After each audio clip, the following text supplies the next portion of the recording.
हम और आप एक थानेदार के धड़के से, एक ब्यूरोक्रेट की बदमाशी से, एक जर्नेल की बदमाशी से हम और आप अल्लाह के दीन के गलबे के लिए अपना वोट इस्तेमाल नहीं कर सकते। क़यामत के दिन खुदा को क्या जवाब दें? जनाब रसूलुल्लाह सल्लल्लाहु अलैहि वसल्लम की नबूवत पर हमले हों, उनकी जात पर हमला हो और हम और आप जिंदा हों, ये हमारा ईमान रह गया। अल्हम्दुलिल्लाह नहमदुहु व नस्तईनुहु व नस्तगफिरुहु व नु'मिनु बिही व नतवक्कलु अलैहि व नऊज़ु बिल्लाहि मिन शुरूरि अनफुसिना व मिन सय्यिआति अअमालिना। मन यहदिहिल्लाहु फला मुदिल्ल लहु व मन युद्लिल्हु फला हादिय लहु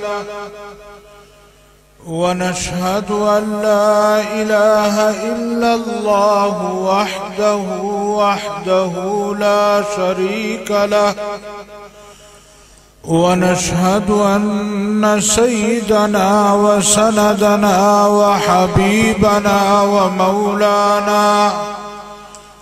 मौलाना मुहम्मदन अब्दुहु व रसूलुहु। अम्मा बादु फ़अऊज़ु बिल्लाहि मिनश शैतानिर रजीम।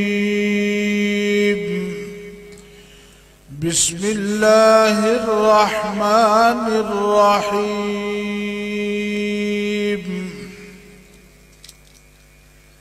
हुवल्लज़ी अरसल रसूलहु बिलहुदा वदीनिल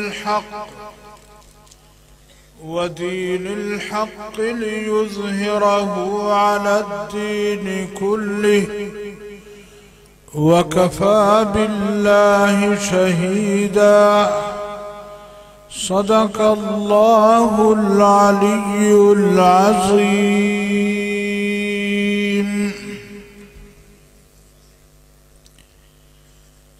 मेरे इंतहाई काबिल कदर सदर मजलिस,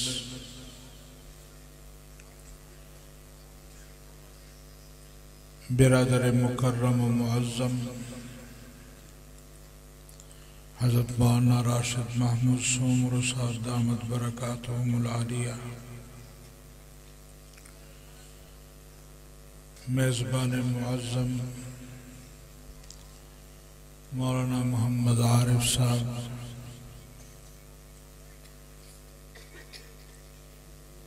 स्टेज पर मौजूद मुक़्तदर उलमाए किराम,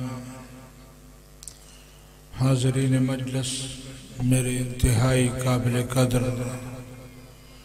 बुज़ुर्गों, दोस्तों और भाइयों, मेरे लिए यकीनन बहुत बड़े एज़ाज़ की बात है कि आपके इस बाबरकत मजलिस में शरीक हूँ। बारगाह रब्बुल इज़्ज़त में दस्त दुआ हूँ, अल्लाह ताला हम सब की हाज़री को कबूल मंजूर फरमाए। मैं उन तमाम नौजवानों को जिन्होंने यहाँ इस मदरसे से तकमील की है, उनको, उनके वालिदैन को, उनके अज़ीज़ व अक़ारिब को दिल की गहराइयों से मुबारकबाद पेश करता हूँ। जामिया के असातिज़े किराम को भी मुबारकबाद पेश करता हूँ। अल्लाह रब्बुल आलमीन इनकी कावशों को कबूल फरमाए और इन तमाम तलबा को बाअमल आलिम बनाए। मुझसे कबल भी और मेरे बाद भी उलमाए किराम तफसील से गुफ्तगू फरमाएंगे। चंद गुजारिशात अर्ज करना चाहता हूँ। अल्लाह ताला हम सबको अमल करने की तौफीक अता फरमाए। मेरे मोहतरम साथियों, हमारे अकाबिर ने बर्र सगीर में जब मदारिस की इब्तिदा की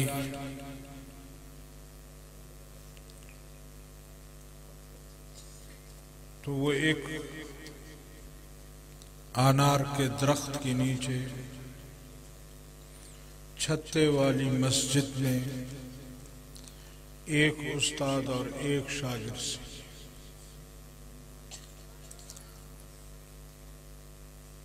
वहाँ के पहले उस्ताद मुल्ला महमूद थे और इत्तेफाक की बात कि वहाँ का पहला शागिर्द महमूद हसन था। अल्लाह ताला उनको करवट करवट जन्नत नसीब फरमाए। उन्होंने बर्र सगीर में दीनी उलूम की दरसगाह की इब्तिदा की और वो बअम्र मजबूरी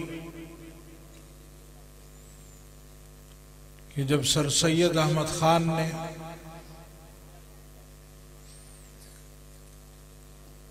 स्कूल कॉलेज और यूनिवर्सिटी की बुनियाद रखी तो उसमें दीनी उलूम को शामिल न किया,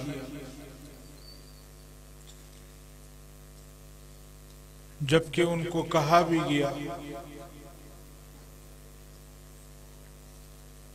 तो बअम्र मजबूरी हमारे अकाबिर ने दीनी उलूम के प्यासों को सैराब होने के लिए मदरसे की इब्तिदा की और अल्लाह ताला ने उसको ऐसा शर्फ कबूलियत से नवाजा कि आज बर्र सगीर में दीनी मदारिस का एक जाल बिछा दिया गया है।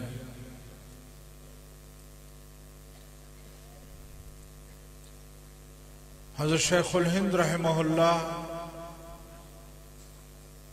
जब माल्टा से रिहा होकर आए तो कई मजलिसों में उन्होंने उलमाए किराम को और शागिर्दों को कहा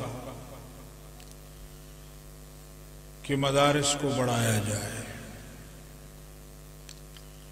करिया करिया, बस्ती बस्ती, गांव गांव मदरसे को कायम किया जाए ताकि यहाँ के मुसलमानों के बच्चों को दीन से वाकफियत भी हो, मोहब्बत भी हो और अल्हम्दुलिल्लाह सुम्मा अल्हम्दुलिल्लाह आज बर्र सगीर के तूल अर्ज़ में हमारे अकाबिर ने मदारिस का जो जाल बिछाया है, आलमी कुफ्र वो इस बात से परेशान है कि इन मदारिस का तदारुक कैसे किया जाए, इनका रास्ता कैसे रोका जाए, इन फैक्ट्रियों को कैसे बंद किया जाए। लेकिन अल्हम्दुलिल्लाह सुम्मा अल्हम्दुलिल्लाह उलमाए किराम ने उनकी सोच का, उनके प्रोपेगेंडों का बखूब मुकाबला किया है। अभी हाल ही में आप हजरात ने सुना भी और देखा भी।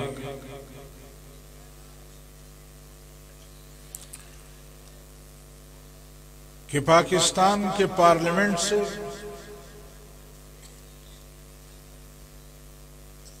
मदारिस का एक्ट पास हुआ, कानून पास हुआ,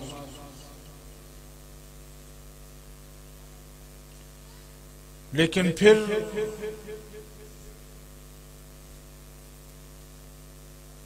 उसमें ऐसे हालात बनाए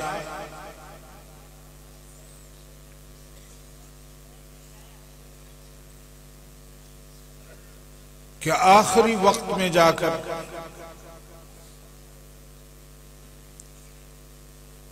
उस पर सदर मुमलिकत ने दस्तखत करने से इनकार कर दिया। मेरे मोहतरम साथी,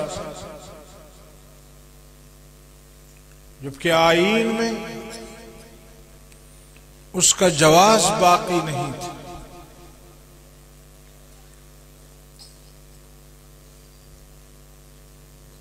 जमीयत उलमा इस्लाम ने जमीयत उलमा इस्लाम की क़ियादत में हमारे पार्लियामेंट के मेंबरान ने हर तरीके से उनका रास्ता रोका। और शायद आप लोगों को याद होगा कि हमारी जमीयत उलमा इस्लाम के मरकजी अमीर साहब ने जब पार्लियामेंट में तकरीर की तो आखिर में ये अल्फाज दोहराए कि ऐवान नहीं तो फिर मैदान।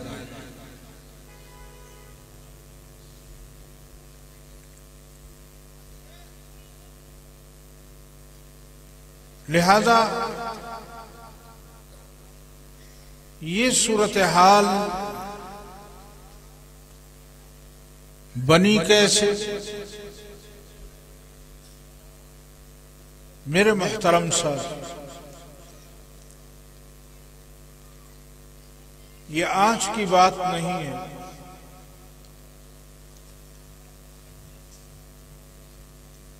जब से जहां कहीं भी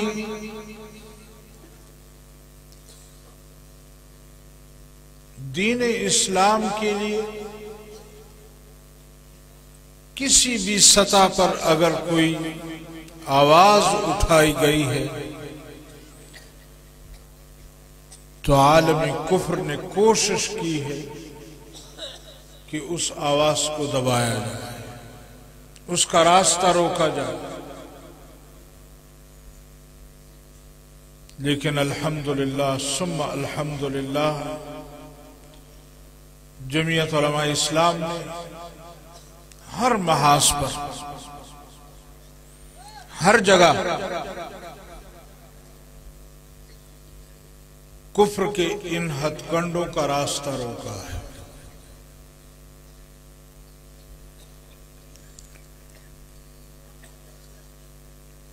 मेरे मोहतरम साथी, हम अक्सर व बेशतर आप हजरात की खिदमत में ये अर्ज करते रहते हैं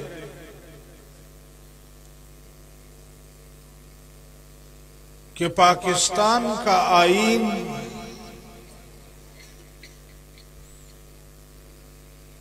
जो सन 73 में बना,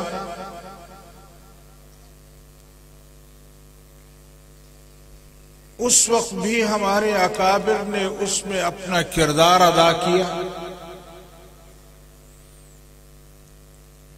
और उसके बाद आज तक पार्लियामेंट में हमारे अकाबिर, हमारे बड़ों ने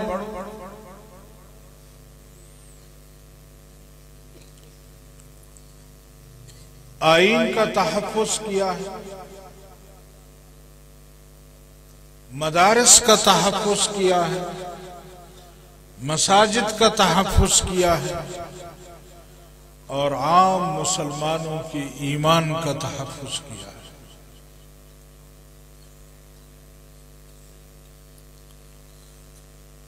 हमारे अकाबिर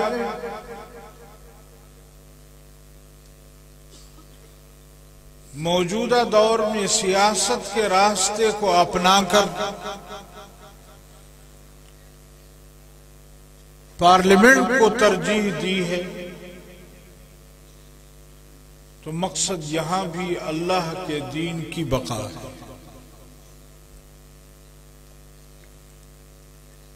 लोगों के ईमान की बका है।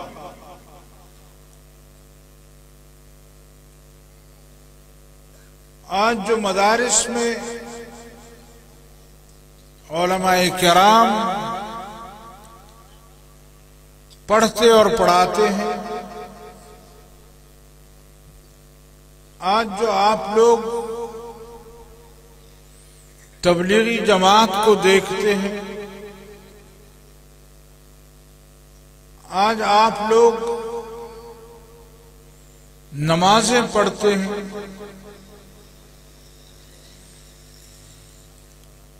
आज आप लोगों ने मसाजिद को आबाद किया हुआ है।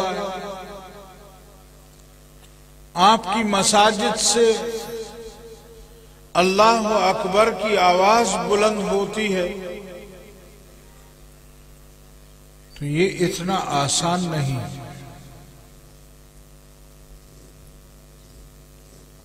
हमने देखा है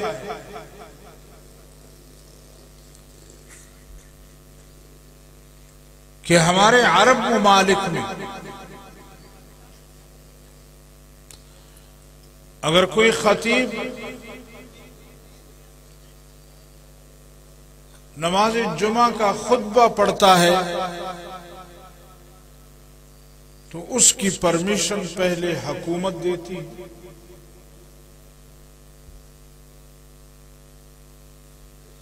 अगर कोई दीनी मदरसा खोलता है उसकी परमिशन हुकूमत देती है। तो मेरे मोहतरम साथी, आपके मुल्क में, आपके शहर में, यहां दीनी मदरसे में बैठकर उलमाए किराम जो पढ़ाते हैं और किसी को खातिर में नहीं लाते, न मुल्क के वजीर आजम को, न मुल्क के सदर को, तो उसकी बुनियादी वजह यह है कि आपके अकाबिर ने उसके लिए पार्लियामेंट में एक किरदार अदा किया। अगर हमारे अकाबिर पार्लियामेंट में ना होते तो शायद आज हम और आप इस तरह मिलकर किसी मजहबी और मदरसे के जलसे से आवाज न उठा सकते।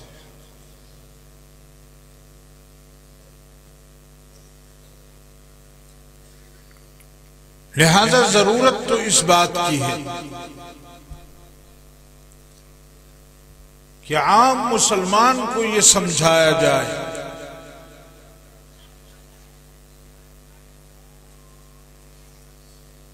आम मुसलमान की सोच में यह बात डाली जाए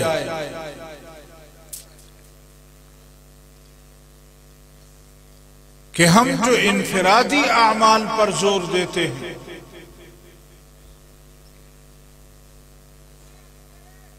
हम जो नमाज और रोजों पर जो जोर देते हैं, जिस तरह इनफरादी आमाल हम पर फर्ज है, नमाज और रोजा हम पर फर्ज है, इस तरह इज्तिमाई दीन को गालिब करना ये भी हम और आप पर फर्ज है।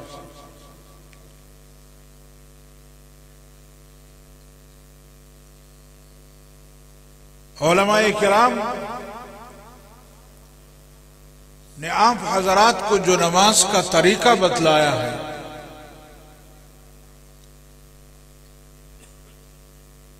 कि जब आप नमाज पढ़ें तो किबला रुख होकर नमाज पढ़ें। जब आप नमाज पढ़ें तो तहारत करने के बाद पढ़ें। जब आप नमाज पढ़ें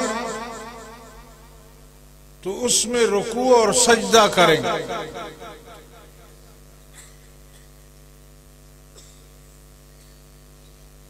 लेकिन मेरे मोहतरम साहब, इन्हीं उलमाए किराम ने लिखा है कि जब दुश्मन की फौजें आपके सामने हो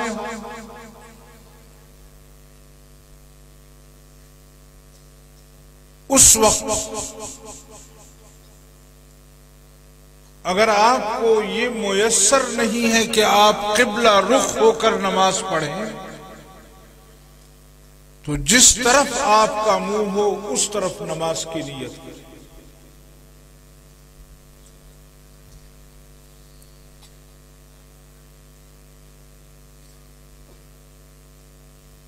उलमाए किराम लिखते हैं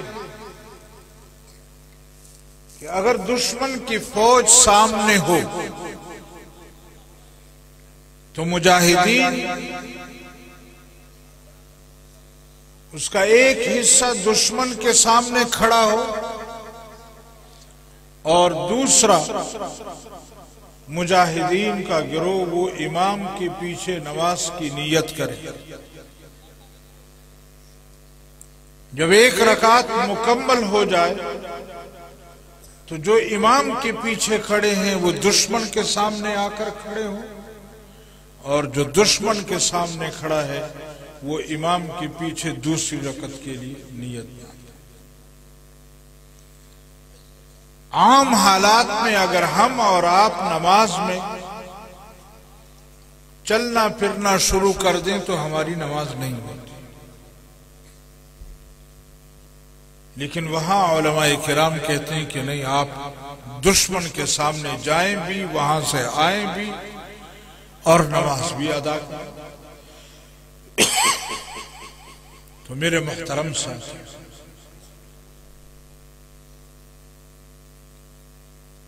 यहां उलमाए किराम ने जो रियायत दी है मुजाहिद को चलने फिरने की, किबला रुख न भी हो, अगर जंग तेज हो गई तो फिर जिस तरफ आपका रुख हो, उलमा फरमाते हैं कि नमाज की नियत करो, नमाज हो जाए। उसकी वजह उलमाए किराम ये लिखते हैं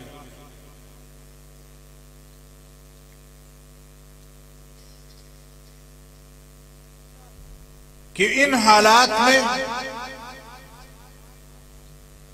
नमाज में गुंजाइश इसलिए दी गई कि खुदा न खास्ता अगर नमाज कज़ा हो गई तो उसकी अदा की जा सकती, कज़ा नमाज पढ़ी जा सकती।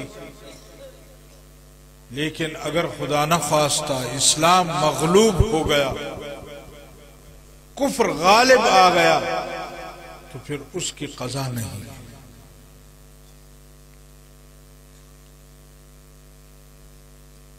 लिहाजा अगर हालात उससे भी जंग के मैदान में सख्त हो जाएं तो उलमाए किराम लिखते हैं कि वो नमाज को छोड़ दे लेकिन मैदान को न छोड़े। तो मेरे मोहतरम साथियों, क्योंकि नमाज की कज़ा है और अगर खुदा न ख्वास्ता कुफ्र गालिब आ गया तो फिर उसकी कज़ा नहीं।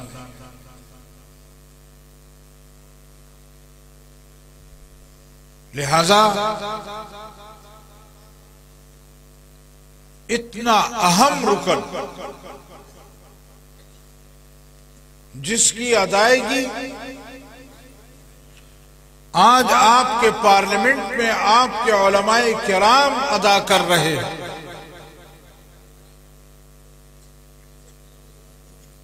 आम मुसलमान को चाहिए कि उनको मजबूत करें। लेकिन हम और आप जिस खित्ते में आबाद हैं, हम और आप यहां जिस जगह पर आबाद हैं, हमारा निजाम जिन लोगों के हाथ में है, वो लोग भी अपनी मनमानियां करते हैं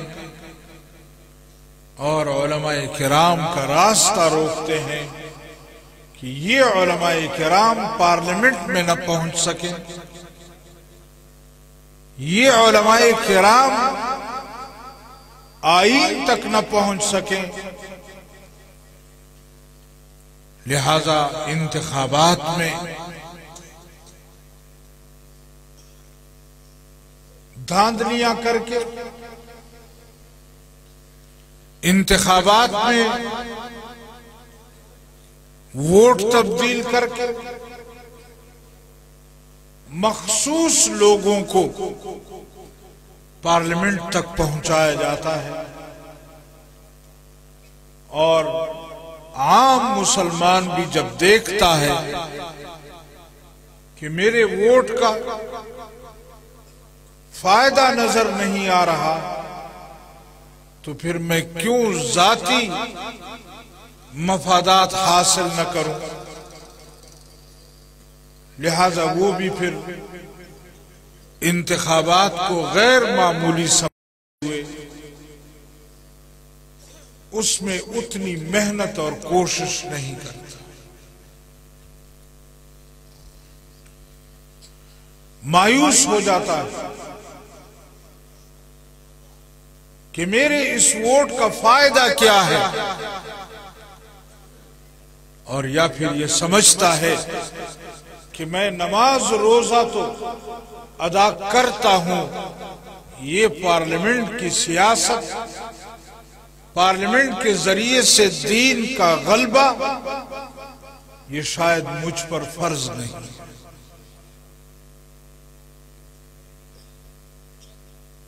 इन दो बातों में से एक बात जरूर है कि या वो इस अमल को जरूरी नहीं समझता और या फिर वो मायूस हो चुका है। लिहाजा आज आपके इस प्रोग्राम की वसातत से आपकी खिदमत में अर्ज करना चाहता हूं कि जितना नमाज और रोजा फर्ज है, इसी तरह अल्लाह के दीन को गालिब करना भी आप और मुझ पर फर्ज है। अगर हमने इसमें कोताही की तो जिस तरह कयामत के दिन नमाज और रोजे के मुतालिक सवाल होगा, इसी तरह आपसे भी यहां अल्लाह के दीन को गालिब करने और न करने के मुतालिक भी सवाल होगा कि आपने क्या किरदार अदा किया। क्या आपने पार्लियामेंट में अपना मेंबर भेजने के लिए, अपने मफादात के लिए वोट इस्तेमाल किया,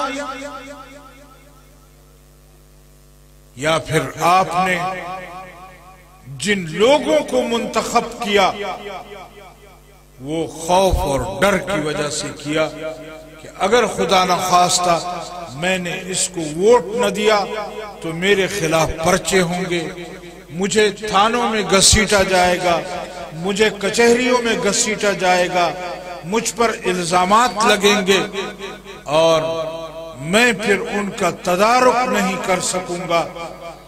लिहाजा खौफ की वजह से अल्लाह के दीन के गलबे के लिए अगर हम और आप अपनी राय का इस्तेमाल नहीं कर सकते तो इसके मुतालिक भी अल्लाह क़यामत के दिन हमसे पूछेगा। हमसे सवाल होगा कि आपके मुल्क में जब इंतखाबात हुए आपने अपना वोट किसके हक में इस्तेमाल किया?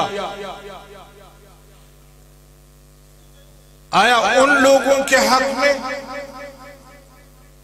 जो डकैतियों में मुलव्विस थे, जो चोरी और चकारी में मुलव्विस थे, जो गुंडागर्दी में मुलव्विस थे, जो सरमायादार और जागीरदार थे, या आया उन लोगों के हक में इस्तेमाल किया जो अल्लाह के दीन के गलबे के लिए काम कर रहे थे? हमें चाहिए कि हम अपनी राय का इस्तेमाल अल्लाह के दीन के गलबे के लिए करें। उसके बाद इस्लाम आता है या नहीं आता, ये ना आपकी जिम्मेदारी है और न मेरी जिम्मेदारी।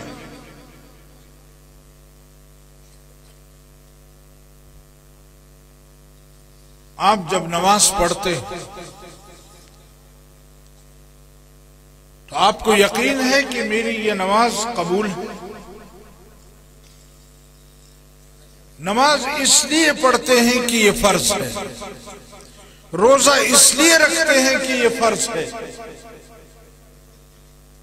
लिहाजा कबूल करना और न करना अल्लाह पर। इसी तरह अल्लाह का दीन गालिब करना ये हम और आप पर फर्ज है। दीन आता है या नहीं आता, अदालतों में फैसले इस्लाम के मुताबिक होते या नहीं होते, ये न आप पर फर्ज है और न हम पर फर्ज है। लेकिन अगर हम और आपसे अपने वोट के मुतालिक सवाल होगा तो फिर उसका जवाब हम क्या देंगे? आलमी कुव्वत है, वो मैदान में आपका मुकाबला नहीं कर सकती। आपने देखा अफगानिस्तान 40 साल तक या 45 साल तक वहां की कौम, वहां का मुसलमान अपने मुल्क में दीन इस्लाम के गलबे के लिए लड़ा।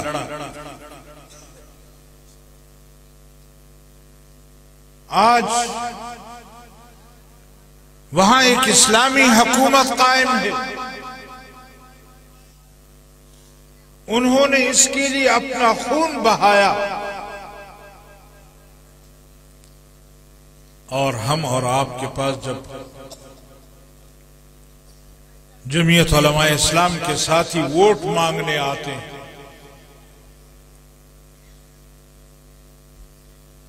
तो फिर वहां हमारी राय बदल जाती है। हम एक वोट अल्लाह के दीन के लिए नहीं दे सकते। सही गोदा आया है,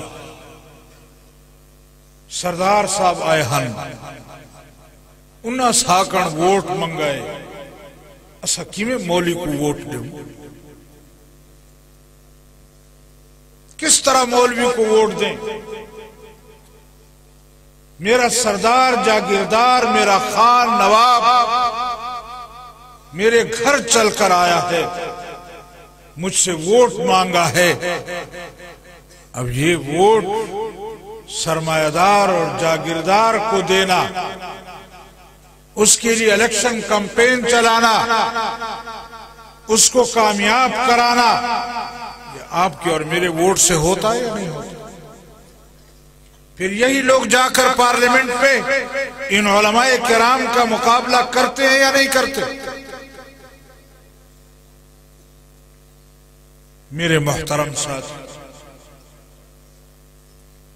आप एक शख्स के जिम्मे लगाते हैं कि ये जंगल काटना है, और फिर उसको वो प्यास काटने वाली छुरी थमा देते हैं, तो प्यास काटने वाली छुरी से जंगल कटता है?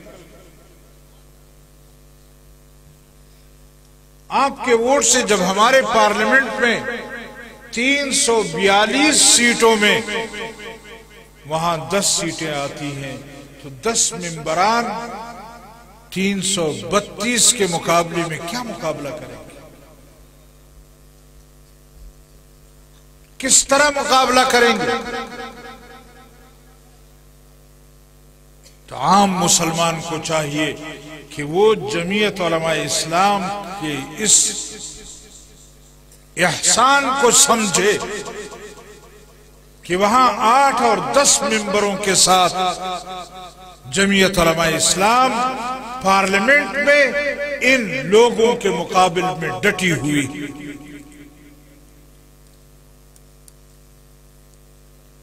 ये कुव्वतें, या आपके सियासतदान, या आपके पार्लियामेंटेरियन, या आपके मेंबरान सुबह शाम वहां जमीयत उलमा इस्लाम के अमीर साहब के घर के आगे पीछे घूमते। उनको पता है कि जमीयत उलमा इस्लाम की एक ऐसी मजबूत आवाज है कि अगर इन्होंने ऐवान से रुख मोड़ा मैदान की तरफ, तो फिर शायद हम इनका मुकाबला नहीं कर पाएंगे।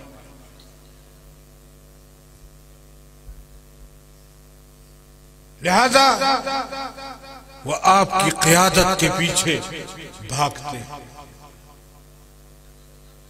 वो सुबह शाम आपकी क़ियादत के मिन्नत और तरले करते हैं। अभी भी आपने देखा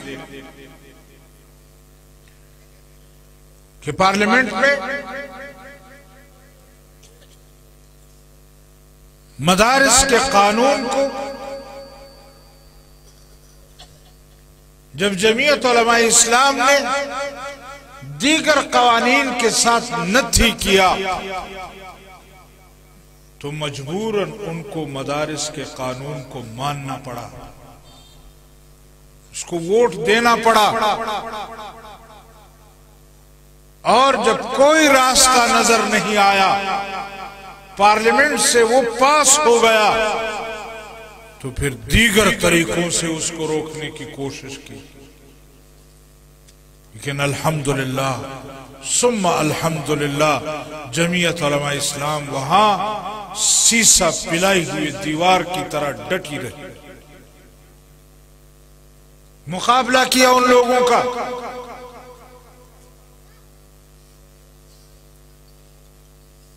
और आज मुल्क का सदर और मुल्क का वजीर आजम और मुल्क की बड़ी बड़ी सियासी पार्टियां वो जमीयत उलमा इस्लाम के एक मामूली पार्लियामेंट के हुजम के सामने घुटने टेकने पर मजबूर हुई।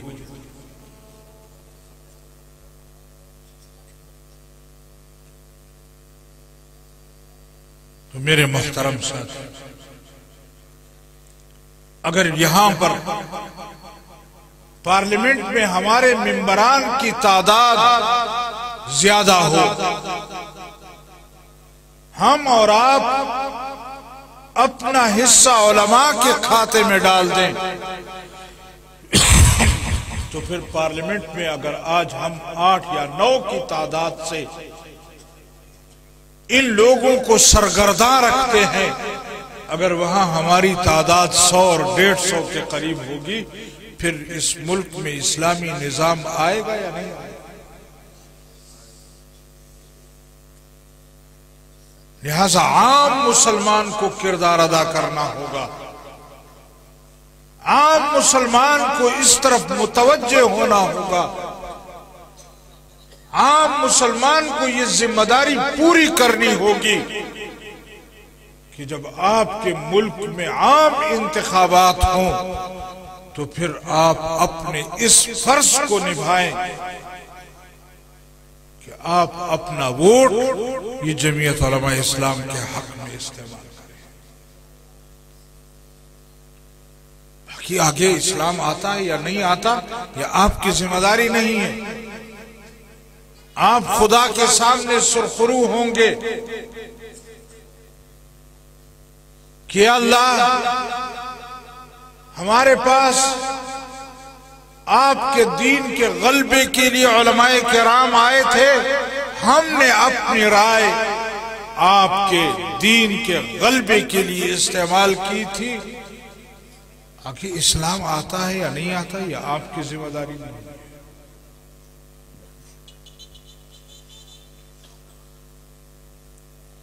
तो आज आप हजरात के सामने ये दरख्वास्त लाए कि आम इंतखाबात में अपने मफादात को छोड़कर अल्लाह के इज्तिमाई दीन के गलबे के लिए अपनी राय का इस्तेमाल करेंगे तो फिर इंशाअल्लाह ताला ये लोग पार्लियामेंट में आपका मुकाबला नहीं कर सकते।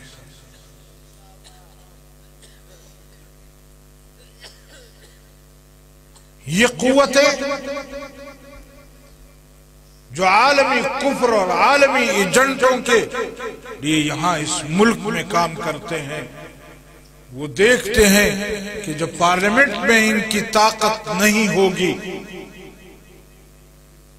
लिहाजा वो फिर आपको पार्लियामेंट से दूर रखने के लिए वो हथकंडे इस्तेमाल करते हैं, वो तरीके इस्तेमाल करते हैं कि किस तरह आपके मेंबरान को फेल किया जाए, किस तरह आपको इस्तेमाल किया जाए कि आप उलमा के हक में अपना वोट इस्तेमाल न कर सकें। लिहाजा आज से ये तहिया कर लें कि मैंने अल्लाह के दीन के गलबे के लिए अपने मफादात से हटकर जमीयत उलमा इस्लाम का साथ देना है। आप अपनी राय का इस्तेमाल जमीयत उलमा इस्लाम के हक में करें, फिर देखें जब आपकी राय के मुताबिक आपके मेंबरान जमीयत उलमा इस्लाम के परचम तले पार्लियामेंट में पहुंचेंगे, फिर इस मुल्क का निजाम तब्दील होगा, फिर इस मुल्क का कानून तब्दील होगा। और अगर आपने अपनी राय जमीयत उलमा इस्लाम के हक में इस्तेमाल न की और खुदा न ख्वास्ता यहां कुफ्र आ गया या आईन पर अमल न हो सका, तो क़यामत के दिन हम जनाब रसूलुल्लाह सल्लल्लाहु अलैहि वसल्लम को किस तरह मुंह दिखाएंगे? हमने क्या किया? मेरे मोहतरम साथ,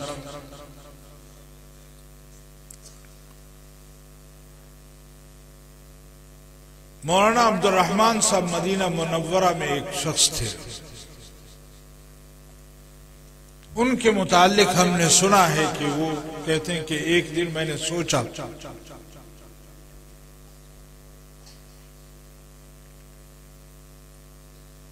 कि जो कलमा हमने पढ़ा है वो कलमा साहबाए किराम ने भी पढ़ा है,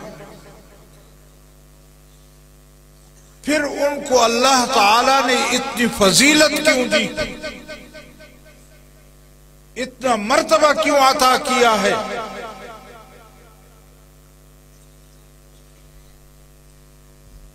यही कलमा हम पढ़ते हैं, यही हुजूर सल्लल्लाहु अलैहि वसल्लम से मोहब्बत हम रखते हैं, हम जनाब रसूलुल्लाह सल्लल्लाहु अलैहि वसल्लम पर अपना खून निछावर करने को तैयार हैं, तो यही अमल सहाबा का था। फिर सहाबा को इतनी आज़मत क्यों मिली? फरमाया रात को सोया तो ख्वाब में देखा कि एक गाड़ी में जनाब रसूलुल्लाह सल्लल्लाहु अलैहि वसल्लम सवार थे, फ्रंट सीट पर बैठे थे और पिछली सीट पर 3-4 सहाबाए किराम और मैं भी वहां बैठा था। कहते हम रेत के टीले पर गाड़ी चढ़ाकर ऊपर जा रहे थे कि दरमियान में गाड़ी रुक गई और वो पीछे को सरकने लगी।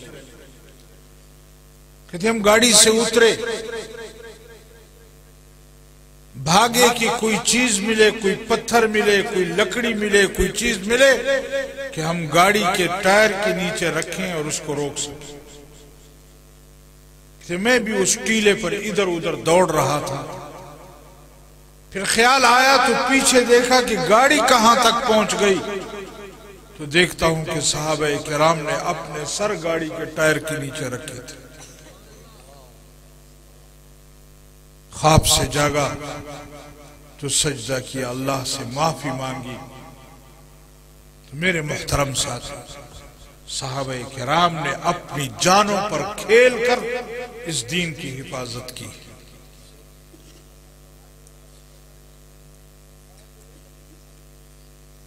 आज हम और आप एक वोट का इस्तेमाल इस दीन के लिए नहीं कर सकते।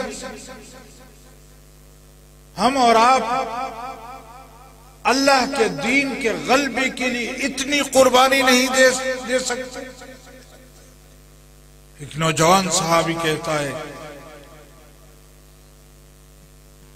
कि मैदान जंग में मुझ पर पीछे से वार हुआ, मेरा बाजू कटा, लेकिन उसका आखिरी चमड़ा रह गया और वो बाजू मेरे साथ लटकने लगा।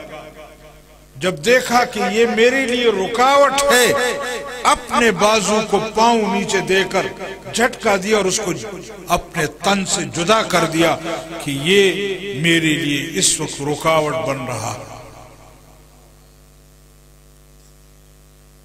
सहाबे किराम ने जो अजमत पाई है, सहाबे किराम ने जो मकाम पाया है, उन्होंने अपने जान की कुर्बानियां दी हैं, अपने जान अपने आज़ा की परवाह नहीं की है। और आज और हम और आप एक थानेदार के धड़के से, एक ब्यूरोक्रेट की बदमाशी से, एक जर्नेल की बदमाशी से हम और आप अल्लाह के दीन के गलबे के लिए अपना वोट इस्तेमाल नहीं कर सकते। क़यामत के दिन खुदा को क्या जवाब दें? जनाब रसूलुल्लाह सल्लल्लाहु अलैहि वसल्लम की नबूवत पर हमले हों, उनकी जात पर हमला हो और हम और आप जिंदा हों, ये हमारा ईमान रह गया। कई मर्तबा इन्होंने खत्म नबूवत के कानून को नहीं छेड़ा, खत्म नबूवत के कानून को खत्म करने की कोशिश नहीं की। ये तो जमीयत उलमा इस्लाम को अल्लाह ताला ता क़यामत सलामत रखे, हमारे अकाबिरीन को अल्लाह ताला लंबी उम्र नसीब फरमाए कि उन्होंने पार्लियामेंट में आपके और मेरे ईमान का तहफ़्फ़ुज़ किया।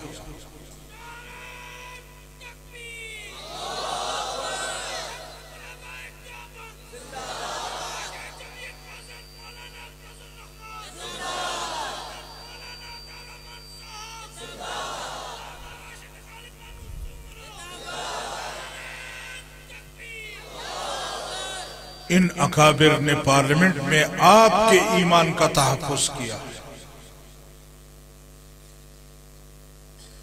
मामूली मिंबरान के साथ आए रोज पार्लियामेंट में, हम वहां आपके ईमान की चौकीदारी करते रहते हैं। पार्लियामेंट में जमीयत उलमा इस्लाम का किरदार यहां के मुसलमानों की ईमान की चौकीदारी करना।